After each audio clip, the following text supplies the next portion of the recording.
നമുക്കിന്ന് ഒരു കൂട്ടം ബ്ലൗസുകളുണ്ട് കാണിക്കാനായിട്ട്. വെറൈറ്റി ആയിട്ടുള്ള കുറേ ഡിസൈൻസ് ഉള്ള ഒരു 6-7 ഡിസൈൻസ് ഞാൻ കൊണ്ടുവന്നിട്ടുണ്ട്.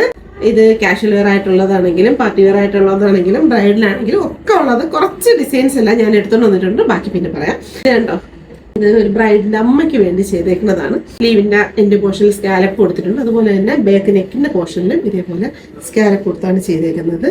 സ്ലീവിന്റെ കയ്യിലോട്ട് കുറച്ച് ബൂട്ടാസ് ഒക്കെ കൊടുത്ത് സ്പ്രെഡ് ചെയ്തിട്ടുണ്ട്. അപ്പോഴത്തേക്ക് നമ്മുടെ യെല്ലോ ഷെയ്ഡിന്റെ ഇതിൽ ഗ്രീൻ കളറാണ് സാരിക്കുള്ളത്. അപ്പൊ ആ സാരിക്കുള്ള സെയിം കളർ ഇതിനകത്ത് ആഡ് ചെയ്യണമെന്ന് പറഞ്ഞിട്ടുണ്ടായിരുന്നു. അതുകൊണ്ട് നമ്മൾ ഗ്രീൻ കളർ കൂടി ആഡ് ചെയ്ത് ഫ്ലോറൽ വർക്കാണ് മെയിൻ ആയിട്ട് ഇതിൽ കൊടുത്തിട്ടുള്ളത്. ഇതിന്റെ ബാക്ക് പോർഷനിലാണെങ്കിൽ ഇതേപോലെ തന്നെ അതേ നോക്കി ഫ്ലോറൽ വർക്ക് കൊടുത്തിട്ട് സ്ക്വയർ റൗണ്ടിന്റെ നെക്കും ചെയ്ത് ത്രെഡ് അല്ല കൊടുത്തിട്ടുള്ളത്, കട്ട് ബീഡിട്ടാണ് ഈ ഒരു ഫ്ലോറലിന്റെ കളർ ഷെയ്ഡ് മാറ്റിയിട്ടുള്ളത്. അതുപോലെ തന്നെ ബൂട്ടാസ് ആണെങ്കിൽ കുറച്ച് വലുതായിട്ടാണ് ഈ ബൂട്ടാസ് കൊടുത്തിട്ടുള്ളത്. കയ്യിൽ ഫുള്ള് വരത്തക്ക രീതിക്ക് എന്ന് വെച്ചാൽ പ്ലെയിൻ മെറ്റീരിയലായിരുന്നു. അപ്പോൾ അതിലൊരു ഫുള്ള് വരത്തക്ക രീതിക്കാണ് ഈ ഒരു സ്റ്റൈൽ ചെയ്തേക്കുന്നത്. നെക്സ്റ്റ് എന്ന് പറയുമ്പോഴത്തേക്ക് വെഡിങ് ബ്ലൗസിന്റെ നമ്മുടെ സെറ്റ് സാരിക്കുള്ള ബ്ലൗസാണ്. ആ ബ്ലൗസിന് ഇതേ പാറ്റേൺ നോക്കി കസ്റ്റമർ സജസ്റ്റ് ചെയ്തിരുന്ന ഒരു കാര്യം എന്ന് പറഞ്ഞാൽ ഇതിനകത്ത് ഗ്രീനും മെറൂണും ഷെയ്ഡും കൂടെ മിക്സ് ചെയ്തിട്ട് വേണം വർക്ക് ചെയ്യാനെന്ന് പറഞ്ഞു. റെഫറൻസ് പിക്ചർ നമുക്ക് തന്നിട്ടുണ്ടായിരുന്നു. ആ ഒരു പിക്ചറിനനുസരിച്ച് സെയിം മോഡലാണ് ചെയ്തേക്കുന്നത്.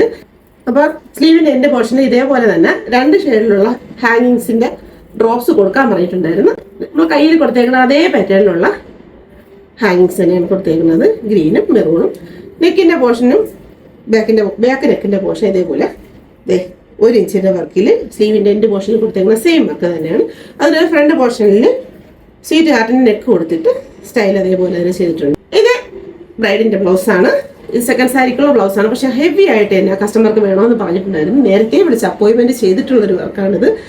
അവർക്ക് ഡേറ്റ് നമുക്ക് ഒരു ഡിസംബറിലേ ഫിക്സ് ചെയ്തിട്ടുണ്ടായിരുന്നു. അതുകൊണ്ട് നമുക്ക് ഡീറ്റെയിൽ ആയിട്ട് തന്നെ ഈ വർക്ക് നമുക്ക് ചെയ്യാനുള്ള സമയം കിട്ടിയിട്ടുണ്ടായിരുന്നു. ഒരു 3 ഡേയ്സ് നമുക്ക് അവർ പറഞ്ഞ് ബുക്ക് ചെയ്ത് മാറ്റിയിട്ടുന്നതാണ്. ഇതിന്റെ വർക്ക് എന്ന് പറയുമ്പോഴത്തേക്ക് കാൾക്ക് ഒരു അത്യാവശ്യം കുറച്ച് വണ്ണമുള്ള ഒരു കുട്ടിയായതുകൊണ്ട് അവർക്ക് വെർട്ടിക്കൽ സ്റ്റൈലിൽ മതി എന്ന് പറഞ്ഞിരുന്നു. ആ ഒരു വെർട്ടിക്കൽ സ്റ്റൈലിലാണ് നമ്മൾ ഈ വർക്ക് വന്നിട്ട് ഈ ബോർഡർ പോർഷൻ കവർ ചെയ്ത് നിർത്തിയതിനു ശേഷം ബാക്കി ഭാഗത്ത് നമ്മളിതേ ഇത്തിരി വലിയ ഫ്ലോറൽ കൊടുത്തിട്ട് ഫില്ല് ചെയ്തിട്ടുണ്ട്. അപ്പോൾ ഓവറോൾ നമ്മൾ നോക്കുമ്പോൾ കയ്യിൽ നിറച്ച് വർക്ക് കൊണ്ട് അതുപോലെ തന്നെ വ്യത്യസ്തമായ ഒരു പാറ്റേണിലാണ് 2 വർക്കിന്റെ ഡിസൈൻ എടുത്താണ് ഒറ്റ ഡിസൈൻ ആക്കിയേക്കുന്നത്. പിന്നെ ബാക്ക് നെക്ക് എന്ന് പറയുമ്പോഴത്തേക്കും ഇതേ സ്ലീവിൽ വർക്ക് ചെയ്തിരിക്കുന്ന അതേ മോഡൽ തന്നെയാണ് ഫ്രണ്ട് പോർഷനിലേക്ക് നമ്മൾ കൊടുത്തിട്ടുള്ളത്.